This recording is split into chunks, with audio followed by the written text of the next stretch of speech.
बंधु मैंने आजिर एही कार्यक्रम को आपण मानक स्वागत। आजिर एही कार्यक्रमटी सिंह राशि व्यक्ति विशेष मानक पई बहुत गुरुत्वपूर्ण अटे। तो आपणकर जदि सिंह राशि होता है तेबे भिडियोटी को स्किप न करी थरे मात्र शेष पर्यंत निश्चय देखंतु, कारण एही मकर संक्रांति परठारु सिंह राशि व्यक्ति विशेष मानकर जीवन में एक विराट बड़ परिवर्तन हेबाकु जाउछि। कारण मकर संक्रांति परे प्रमुख ग्रह मानकर मध्य राशि परिवर्तन हेबाकु जाउछि, जहार प्रभाव प्रत्येक राशि व्यक्ति विशेष मानक उपरे पड़िबाकु जाउछि। तेबे बंधु माने आपणकर जदि सिंह राशि होइथाय तेबे भिडियोटी को लाइक करी चैनलटी को सब्सक्राइब करिदेबे एवं कमेंट बॉक्स रे भक्ति एवं श्रद्धार सहित जय श्री जगन्नाथ निश्चय लिखिबे।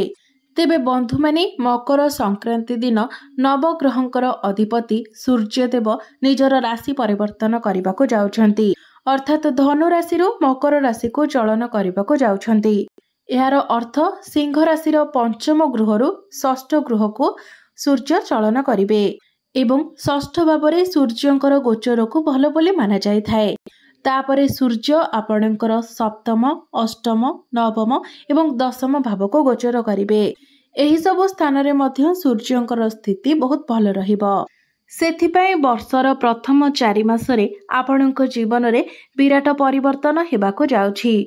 तेबे जो परिवर्तन हेबो ताहा आपणकु शुभ फल देबो ना अशुभ फल देबो से विषय जानिबा पाई आपण माने भिडियोटी को शेष पर्यंत देखंतु। तो बंधु माने आजिर एही कार्यक्रमटी जन्म राशि एवं चंद्र राशि उपरे आधारित अटे एवं राशि चक्रर 12 गोटी राशि मध्यरु पंचम राशि हेउची सिंह राशि। तो बंधु माने आपणकर कुंडलीर द्वितीय भावरे विराजमान अछंती केतु, पंचम भावरे विराजमान अछंती सूर्य एवं बुध, सप्तम भावरे विराजमान अछंती शुक्र एवं शनि, अष्टम भावरे विराजमान अछंती राहु, दशम भावरे विराजमान अछंती गुरु एवं आपणकर द्वादश भावरे विराजमान अछंती मंगल। तो एबे आसंतु जानिबा मकर संक्रांति परे आपणकर स्वास्थ्य किभଳି रहिबो। तेबे बंधु माने कुंडलीर प्रथम भावटी को स्वास्थ्यर भाव माना जाय थाए, इम्यूनिटी सिस्टम रो भाव माना जाय थाए। तेबे आपणकर प्रथम भावर अधिपति हेउछंती सूर्य, जे कि मकर संक्रांति पर्यंत आपणकर पंचम भावरे रहिबे एवं मकर संक्रांति दिन सूर्य आपणकर षष्ठ भाव को चलन करिवे। तेबे सूर्यंकर षष्ठ भाव को गोचर बहुत शुभ बोली माना जाय थाए। मात्र षष्ठ गृहटी जेहेतु रोग ऋण एवं शत्रुर भाव, सेथिपाई आपणकर रोग प्रतिरोधक शक्ति किछि मात्रा रे कम होई पारे। जदि आपण दूर यात्रा करूछंती तेबे आपण निज स्वास्थ्यर अधिक ध्यान रखंतु, नचेत आपणकर थंडा ज्वर एवं पेट समस्या किछि देखा देई पारे। विशेष करी आपण किछि ऋतुकालीन रोग रे आक्रांत होई पारंती, मात्र सेथिरे व्यस्त होबार किछि आवश्यकता नाही। कारण 14 फेब्रुआरी को जेतेबेले सूर्य पुणी निजर राशि परिवर्तन करी आपणकर सप्तम भाव को आसीबे, तो सेतेबेले आपणकर जहाँ भी किछि स्वास्थ्य जनित समस्या रहिछि तो से सब आपणकर समाधान होई जिवो। एबे आसंतु जानिबा विद्यार्थी मानक पई किपरि रहिबो मकर संक्रांतिर परवर्ती समय। तेबे कुंडली रे पंचम भावटी को शिक्षार भाव माना जाय थाए एवं आपणकर पंचम भावर अधिपति हेउछंती देवगुरु बृहस्पति। तेबे देवगुरु बृहस्पति आपणकर दशम भावरे 15 मई 2025 पर्यंत विराजमान रहिबे। तो गुरु जे पर्यंत आपणकर दशम भावरे अछंती तो तांकर सीधा सड़क दृष्टि आपणकर चतुर्थ भाव उपरे पड़ुछि, जहार अर्थ हेउछि एही समय आपणकर शिक्षा पई बहुत अनुकूल रहिछि। आपणकर पाठ पढ़ारे मन लागिबो, आपणकर स्मरण शक्ति रे मध्य वृद्धि पाइबो, आपणकर बुद्धि बढ़िबो, ज्ञान बढ़िबो। तो आपणकर जदि कोनसी एग्जाम रहिछि तो सेथिरे निश्चित भावरे आपणकु सफलता प्राप्ति हेबो। तो बंधु माने गुरु आपणकर दशम भावरे थिले मध्य दशम भावटी तांकर शत्रु गृह अटे। तो जे पर्यंत गुरु एठारे अछंती से पर्यंत आपण अन्य कहार कथा को आखि बुझी विश्वास करंतु नाही किबा अन्य कहा कथारे चलंतु नाही। आपणकु जहा ठीक लागुची आपण ताहा ही करंतु। जदि आपण अन्य कथारे चलिबे तो निश्चित भावरे आपण असुविधार सम्मुखीन होई पारंती। एहा व्यतीत तरबरिया भावरे मध्य आपण कोनोसी डिसिजन नियंतु नाही, नचेत आपण ही असुविधारे पड़िबे। एबे आसंतु जानिबा मकर संक्रांति परे आपणकर प्रेम जीवन किपरि रहिबो। तो बंधु माने कुंडलीर पंचम भावटी शिक्षार भाव होगा सहित पंचम भावटी होता है आपणकर प्रेम जीवनर भाव संतानर भाव। आपणकर पंचम भावरे सूर्य विराजमान अछंती एवं आपणकर पंचम भावर अधिपति देवगुरु बृहस्पति आपणकर दशम भावरे विराजमान अछंती। तो मकर संक्रांति परे सूर्य जेतेबेले आपणकर षष्ठ भाव को चली आसिबे तो गुरुंकर दृष्टि सूर्यक उपरे रहिबो। एहार अर्थ आपणकर प्रेम जीवन रे जहाँ भी किसी समस्या चली आपणक मध्यरे जहाँ भी किसी मिसअंडरस्टैंडिंग थिला किंबा आपणक मध्यरे जदि दूरता रही तेबे से सबु किछि समस्या आपणकर समाधान होई जिवो। आपणक मध्यरे भल पाइबा बढ़िबो, आपणकर संपर्क मजबूत हेबो एवं आपणक मध्यरे अंडरस्टैंडिंग मध्य भल रहिबो। तेबे आपणको निजर बाणी उपरे नियंत्रण रखिबार अछि कारण सूर्य जेतेबेले आपणकर षष्ठ भाव को आसीबे तो आपणक मध्यरे एग्रेशन देखादेब, क्रोध देखादेब। सेथिपाई आपण निजर बाणी उपरे नियंत्रण रक्षा करंतु एवं जेतेबेले भी आपण काहाकू किछि कहउचंती तो ता पूर्वरु आपण भल भाबरे भाबी चिंती कथा कहंतु। तेबे बंधु माने आपणकर प्रेम संपर्क एही मकर संक्रांति परे ठीक ठाक रहिबो। केवल आपणको आपणकर क्रोध एवं बाणी उपरे नियंत्रण रक्षा करिवार अछि। तो सब किछि आपणको उपरे ही निर्भर करे जे आपणकर प्रेम जीवन को आपण किपरि भाबरे रखिबे। आपण चाहिले आपणकर प्रेम जीवन ठीक ठाक रहिबो, अर्थात आपण जदि निजर बाणी एवं क्रोध को नियंत्रण करि नियंती तो आपणकर प्रेम जीवन रे किछि भी समस्या आसीबो नाही। आपण जदि क्रोध को उपरे एवं निजर बाणी उपरे नियंत्रण रक्षा न करंती तेबे हुए तो आपणकर प्रेम जीवन रे किछिटा समस्या देखा देई पारे। एबे आसंतु जानिबा आपणकर वैवाहिक जीवन किपरि रहिबो एही मकर संक्रांति परे। तो बंधु माने कुंडलीर सप्तम भावटी होइथाय आपणकर वैवाहिक जीवनर भाव, आपणकर जीवन साथीर भाव एवं आपणकर सप्तम भावर अधिपति हेउचंती शनि एवं शनि सप्तम भावरे मध्य विराजमान अछंती। यह सहित शनि को सहित शुक्र मध्य आपणकर सप्तम भावरे विराजमान अछंती जे कि शनिकर मित्र अटंती। शुक्र एवं शनि एकत्र आपणकर सप्तम भावरे शश नामक राजयोगर निर्माण करुछंती जहा फଳରେ आपणଙ୍କ जीवन साथी को पई यह अधिक शुभ फल प्रदान करिवो। हुए तो तांकर से जो कर्म क्षेत्र रे अछंती सेठारे तांको प्रमोशन मिलिथिबो, तांकर दरमारे वृद्धि होइथिबो किबा तांकर स्वास्थ्य रे मध्य उन्नति आसीथिबो।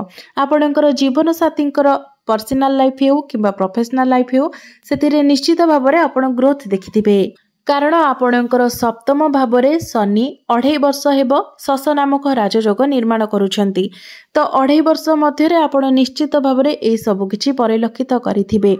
तो जहाँकि 30 मार्च 2025 पर्यंत शनि आपणଙ୍କର सप्तम भावरे रहिबे एवं से पर्यंत आपणको ए सब शुभ फल मध्य प्राप्ति हेबो। तो मकर संक्रांति परे निश्चित भावरे आपणको आपणको जीवन साथींकर अधिक सहयोग प्राप्ति हेबो। मात्र आपण निजर जीवन साथी मध्य टिके क्रोध स्वभाव एवं जिद्दी स्वभाव मध्य देखिबाकू पाइबे। टिके टिके कथारे हुए तो से रागी जाई पारती किंबा रिएक्ट करि पारती कारण शनि आपणकर वैवाहिक जीवनर अधिपति होइथिबा हेतु आपणक जीवन साथींकर टिके रागी स्वभाव रहिबो। तेबे मकर संक्रांति परे आपणकर वैवाहिक जीवन बहुत भल रहुछि। एबे आसंतु जानिबा एही मकर संक्रांति परे आपणकर भाग्य, क्यारियर एवं व्यापार वाणिज्यर स्थिति किपरि रहिबाको जाउछि। तेबे कुंडलीर नवम भावटी होइथाय भाग्यर भाव, दशम भावटी होइथाय क्यारियर भाव एवं सप्तम भावटी होइथाय व्यापार वाणिज्यर भाव। तो आपणकर नवम भावर अधिपति हेउछंती मंगल जे कि आपणकर द्वादश भावरे विराजमान अछंती एवं 21 जनवरी को मंगल बक्री होई आपणकर एकादश भाव को चलन करिवे।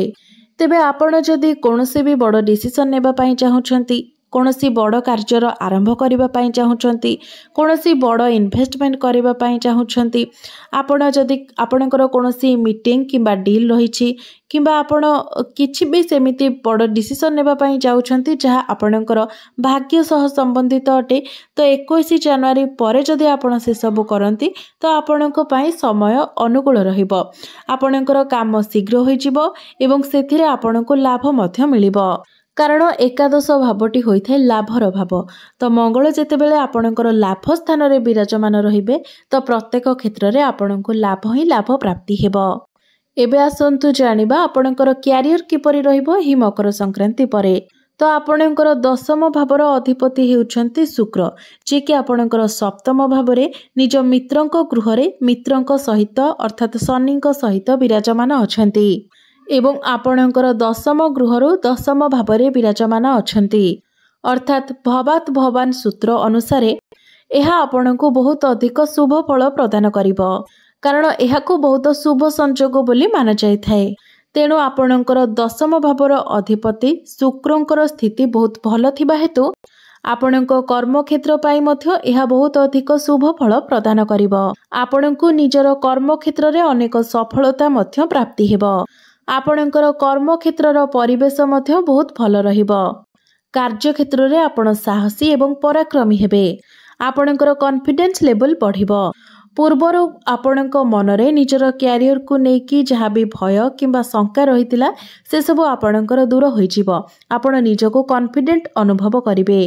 28 जनवरी को शुक्र आपणकर मीन राशि रे अर्थात आपणकर अष्टम भाव को गोचर करिवे। मात्र सेठी मध्य शुक्र आपणको शुभ फल प्रदान करिवे। सबुठारु अधिक भल समय सेमानंक पाई रहिबो जे माने चाकरी खोजुछंती। तो जो मानक निकटरे कोनोसी चाकरी नाही सेतेबेले आपणको चाकरी मिलिबार बहुत अधिक संभावना रहुछि। सेतिपय आपण माने निजर चेष्टा जारी रखिबा उचित। एबे आसंतु जानिबा मकर संक्रांति परे आपणकर व्यापार वाणिज्यर स्थिति किपरि रहिबो। तो आपणकर सप्तम भावर अधिपति शनि सप्तम भावरे विराजमान अछंती एवं व्यापार वाणिज्यर कारक ग्रह बुध आपणकर षष्ठ भावरे पंचम भावरे त्रिकोण रे विराजमान अछंती। तो व्यापार वाणिज्य पाई समय आपणकर बहुत शुभ रहउची। आपण निजर व्यापार वाणिज्य को आग को बढ़ाइबे एवं व्यापार वाणिज्य रे आपणको लाभ मध्य प्राप्ति हेबो। व्यवसाय पाई आपणक मन को नुआ नुआ आइडिया सब आसीबो। तो मकर संक्रांति परे निश्चित भावरे आपणको प्रत्येक क्षेत्र रे सफलता मिलिबाकु जाउची। आपणकर शिक्षा क्षेत्र रे हेउ, प्रेम जीवन रे हेउ, आपणकर स्वास्थ्य रे हेउ, आपणकर क्यारियर रे हेउ, भाग्य रे हेउ किंबा व्यापार वाणिज्य रे हेउ, प्रत्येक क्षेत्र रे आपणको सफलता मिलिबाकु जाउची। तो एबे आसंतु जानि नेबा किछि प्रतिकार विषय रे। जे प्रतिकार गुड़िक करिबा द्वारा जहाँ भी किछि अशुभत्व रहुछि से सबुर खंडन होई पारिबो एवं आपणको अधिक शुभ फल प्राप्ति हेबो। तो प्रत्येक दिन आपण सूर्यंकर बीज मंत्र 108 थर जप करंतु। एहा सहित प्रत्येक दिन आपण उदित सूर्य को तंबा पात्र रे जलार्घ्य मध्य अर्पण करंतु। प्रत्येक दिन आपण हनुमान चालीसार मध्य पाठ करंतु एवं प्रत्येक दिन आपण महादेवंकर मध्य पूजार्चना करंतु। निश्चित भावरे आपणको अधिक शुभ फल प्राप्ति हेबो एवं आपणकर भाग्य रे मध्य उन्नति आसीबो। तेबे बंधु माने आपणकर जीवन मंगलमय हेउ, एहा ही ईश्वरंक निकटरे मोर प्रार्थना। धन्यवाद।